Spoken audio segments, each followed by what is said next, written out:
전라북도가 4년 전부터 기존 민간 건물의 내진 설계를 권장하면서 지방세 면제 등의 혜택을 주고 있지만 신청 건수가 전혀 없습니다. 지방세 혜택 폭이 크지 않기 때문입니다. 집단 암 환자가 발생한 익산 장전마을의 옆마을에서도 발암성 간흥 물질이 검출됐습니다. 전주시가 뒤늦게 고교 무상급식에 동참하기로 했습니다. 내년부터 전북의 모든 시군 초중고교에서 무상급식이 이루어집니다. 전주의 신규 아파트 분양 가격이 3.3제곱미터당 1,000만 원을 넘었습니다. 분양 가격이 너무 비싸다는 논란 속에 전주에서 잇따라 임대 아파트가 공급돼 내 집 마련의 대안으로 거론되고 있습니다. 여러분 안녕하십니까? JTV 8시 뉴스입니다. 지진에 견딜 수 있도록 내진 설계가 의무화된 것은 30년 전인 1988년입니다. 당연히 그 전에 지어진 건물은 내진 보강 공사가 필요합니다. 그런데 민간 건물은 자율에 맡겨져 있고 유인책도 약해 내진 보강 공사를 하는 사례는 거의 없습니다. 권대성 기자의 보도입니다. 지난 1984년 지어진 3층짜리 공동주택입니다. 지난해 경주에 이어 최근 포항 지진으로 주민들은 불안감을 감추지 못합니다. 재난 위험 시설로 지정된 데다가 내진 설계가 의무화되기 시작한 1988년 이전에 지어졌기 때문입니다. 지금 너무 낡아가지고 오래돼가지고 한이나 먼 곳이길까 봐 살면서도 불안하죠. 그런 거는. 특히나 지진 나는 거 보면서 그러시죠? 네, 엊그저께 요가 그냥 TV 보고 있는데 진짜 그게 너무 느껴졌었거든요. 전북의 민간 건물 가운데 내진 성능을 갖춘 곳은 23.5%에 불과합니다. 그나마 공동주택은 56%지만 지진에 더 취약한 것으로 알려진 단독주택은 21.6%에 불과합니다. 내진 설계 의무 대상은 지난 1988년 6층 이상에서 여러 차례에 걸쳐 계속 강화돼 지금은 2층 이상으로 확대됐습니다. 문제는 이미 지어진 건물의 강화된 기준을 강제할 수 없다는 점입니다. 정부는 이 때문에 4년 전부터 취득세 면제와 재산세 감면 같은 혜택을 내세워 기존 건물의 내진 보강을 권장하고 있습니다. 하지만 공사 비용보다 턱없이 작은 혜택에 감면 사례는 한 건도 없습니다. 그 내진 보강에 따른 그 번거로움과 또 경제적으로 또 많이 비용이 들기 때문에 내진 구조를 이렇게 갖춰가지고 개축하는 경우가 많지 않다고 볼 수 있습니다. 내진 설계 의무 대상이 다음 달부터 모든 단독주택으로 확대되지만 유명무실하기나 마찬가지인 유인책 탓에 기존 건물의 내진 보강을 이끌기는 힘들 전망입니다. JTB 뉴스 권대성입니다. 익산시가 집단으로 암 환자가 발생한 익산 장전마을에 대해서 실시한 기초조사 결과를 내놓았습니다. 장전마을뿐만 아니라 인근 2개 마을 지하수에서도 발암성 간흥 물질이 검출됐습니다. 김진영 기자가 보도합니다. 익산시가 지난 9월부터 실시한 장전마을에 대한 기초조사 결과입니다. 집단 암 발병의 원인으로 지목된 비료 공장에서 채취한 시료와 인근 저수지에서 1급 발암물질인 벤조피렌과 나프탈렌 등 14가지 유해 물질이 검출됐습니다. 장전마을의 생활용수와 농업용수로 사용하는 지하수 22곳에서도 나프탈렌이 나왔습니다. 나프탈렌은 국제암연구센터에 의해 인체 발암성 간흥 물질로 분류되고 있습니다. 장전마을 인근의 와린과 장고제 마을 지하수 5곳 역시 나프탈렌이 확인됐습니다. 벤조피렌과 나프탈렌 등은 다핵 방향족 탄화수소 계열의 유해 물질로 불완전 연소 과정에서 발생한다는 공통점을 갖고 있습니다. 마을 주민들은 집단 암 발생과 관련해 비료 공장과의 인과관계가 좁혀지고 있다는 주장입니다. 공장 아래쪽으로 해서 항아리 모양으로 해서 이렇게 물이 흘러가고 있습니다. 근데 이제 장전마을뿐 아니라 아래 마을들도 나프탈린이 지금 나올 그런 가능성이 높습니다. 익산시는 환경부의 인근 2개 마을도 조만간 실시할 역학조사 범위에 포함시켜줄 것을 요구할 방침입니다. 환경이라든지 그 나프탈렌의 성분에 대해서는 그리고 그 수치적인 부분도 중요하기 때문에 그런 부분을 한 번 더 검토를 받아야 되지 않을까 싶은데. 집단 암 발병의 원인을 밝혀줄 유독 물질이 인근 마을에서까지 검출되면서 주민 불안감은 더욱 확산되고 있습니다. JTB 뉴스 김진영입니다. 내년부터 초중학교에 이어 고등학교에도 전면 무상급식이 도입됩니다. 전라북도가 전면 무상급식 추진 계획을 발표하면서 전주시도 동참 의사를 밝혔는데요. 앞으로 재원 분담 비율을 놓고 줄다리기가 예상됩니다. 조창현 기자의 보도입니다. 전라북도가 내년부터 고등학교에 전면 무상급식을 추진하겠다고 밝혔습니다. 고교 무상급식이 이루어지면 지난 2011년 초등학교에 무상급식이 도입된 이후 7년 만에 모든 학교에서 무상급식이 이루어지게 됩니다. 전북의 전면 무상급식은 강원도와 세종시에 이어 전국에서 세 번째입니다.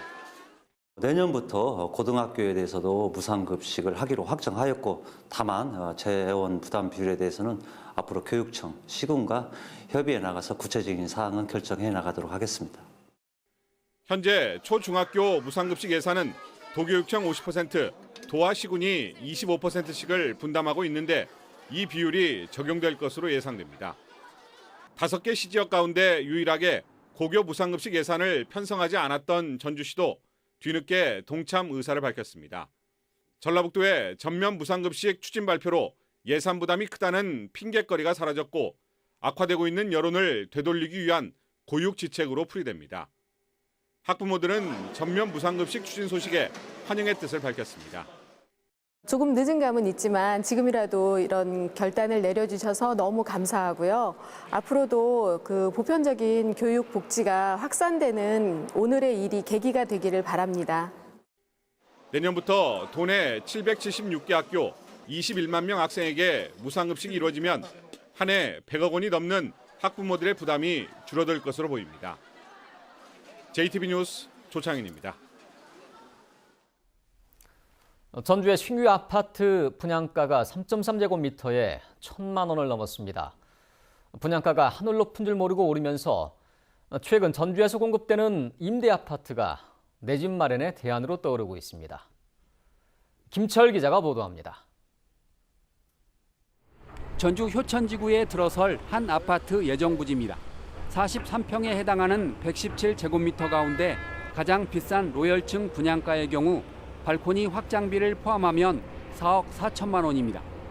민간주택이라 분양가 상한제를 적용받지 않아 3.3제곱미터인 평당 가격이 1,000만 원을 넘었습니다.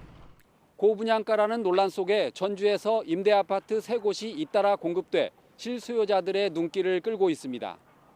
효천지구 LH는 공공임대라 무주택자이면서 청약통장 소유자만 신청할 수 있습니다. 반면 송천동 에코시티와 평화동 민간임대는 집이 있더라도 누구나 신청이 가능하고 청약통장도 필요 없습니다. LH의 33평인 84제곱미터의 경우 임대보증금 6,900만 원에 월 임대료는 59만 원입니다. 임대보증금을 1억 3,800만 원으로 늘리면 월 임대료는 24만 5천 원으로 줄어듭니다. 자격 제한이 없는 부분, 그리고 대출 규제로 인한 그 원리금 부담 상환액이나 이런 부담이 없는 상품이라는 게 특징적이고요. 고객 니즈를 맞추고 있거든요. 그래서 새로운 틈새 상품으로 자리 잡을 것으로 예상하고 있습니다. 임대아파트는 의무 임대기간 8년을 채우면 분양 전환 때 시세 차익도 기대할 수 있습니다. 전주의 신규 아파트 분양가가 3.3제곱미터당 1,000만 원을 넘어 내 집 마련이 쉽지 않은 상황에서 임대아파트가 서민들의 주거 안정에 적잖은 역할을 할 것으로 보입니다. JTB 뉴스 김철우입니다. 붓 대신 사포를 이용해 인체의 풍경을 담아온 김철규가 이번에는 새로운 작품전을 갖습니다. 엄혁용의 조각전과 전북공예가협회 회원전도 소개합니다. 문화가 소식 정원익 기자입니다.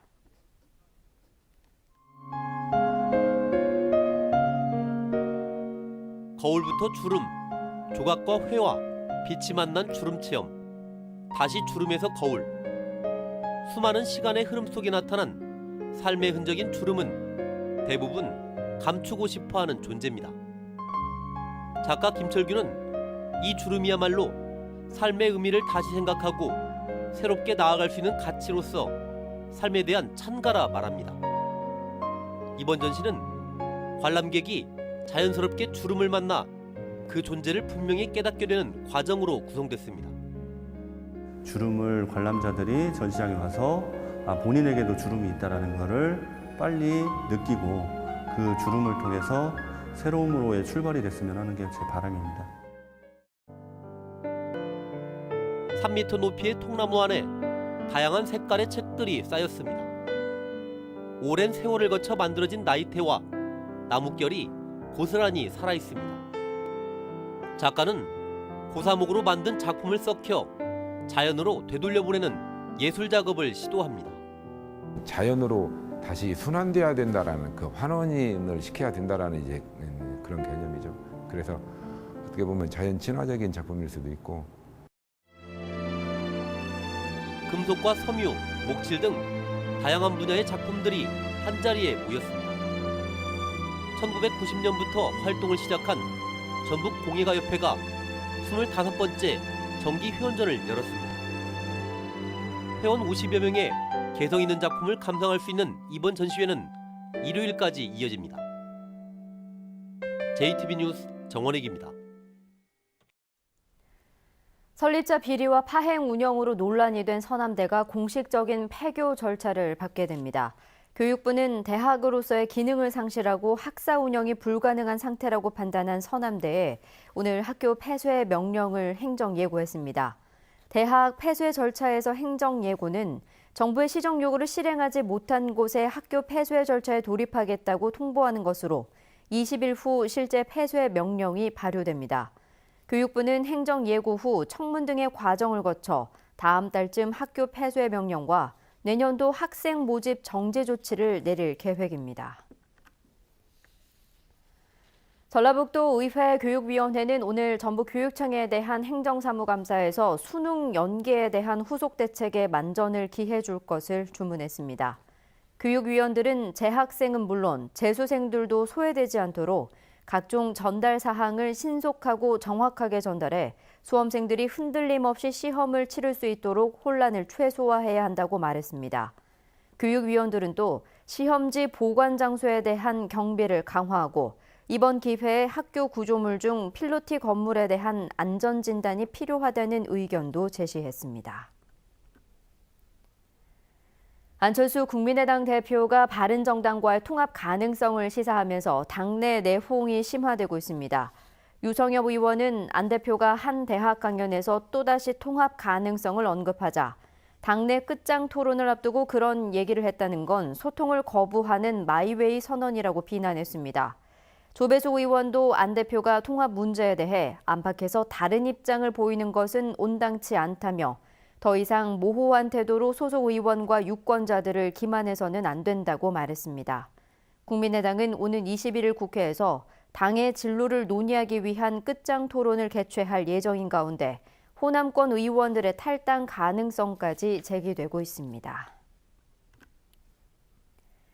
전주지법 형사 1부는 대통령 후보 지지 모임에 학생들을 동원한 혐의로 기소된 대학 교수 최모 씨에게 징역 6개월의 집행유예 2년을 선고하고 같은 혐의로 기소된 교수와 전현직 연구원 3명에게는 벌금형을 선고했습니다.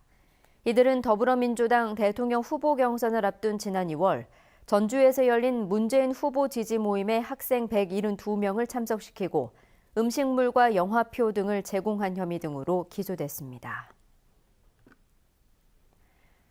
전주지법은 상습적으로 연구비를 가로채다 사기 혐의로 약식 기소된 도내 모 대학 교수 김모 씨에게 벌금 1,000만 원을, 같은 혐의로 약식 기소된 연구원 A 씨에겐 벌금 200만 원을 선고했습니다. 이들은 지난 2012년부터 3건의 학술 연구 용역을 맡아 진행하면서 연구과제에 참여하지 않은 제자들이 마치 연구에 참여한 것처럼 허위 서류를 작성한 뒤 연구원 수당 3,400여만 원을 받아 가로챈 혐의로 기소됐습니다. 오늘은 흐린 가운데 낮 최고 기온은 9도에서 16도의 분포를 보였습니다. 밤부터 내일 새벽까지는 5mm 안팎의 비가 내리면서 기온이 크게 떨어져 매우 춥겠습니다.